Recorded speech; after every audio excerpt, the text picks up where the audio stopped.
Velon-taraina ny mpivarotra ao amin'ny tsenany Mahabibo manoloana ny zavatra afitsoko ny commune Ambonivohitra Mahajanga.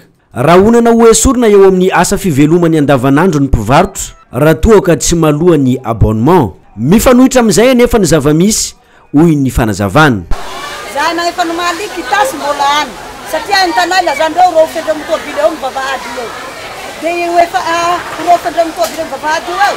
Zahay nagnefa vola si vialy ni sanulo akanto na tsy mavita bonima zahay raha tsy mavita bonima na raha izy akanto le tsena alagny tobilery entanareo ankoro jiabijiaby ay nagnefa tsy nazike si vialy ni sanulo efa trany ianareo konomagy efa trany la izy tsy nazike si vialy ni 69 71 President Kitansu zany mampalahelo ny aminazy ty tsenanay ty tsy mandeha anefa ny antany amin'ny mpivarotra feno tamiko boka zay dressena ngara midresse sardine reny efa Kitansu niany dressena niany amarefa mila manefa ary miala amin'ny place zany ndoko tsy mavoaka ke zay raha mampalahelo nay io nefa ny Kitansu nay tsy miboaka nomboka 2016 vola ilaindreo forcé tout zay mila vola fa zay mila Kitansu miboaka efa boaka Kitansu zay manefa efa nay fa io vola patakara tsy maintsy efa nay fa zay mila Kitansu tsy mavozo manefa ni fa zay mila Kitansu ane Kitansu nay.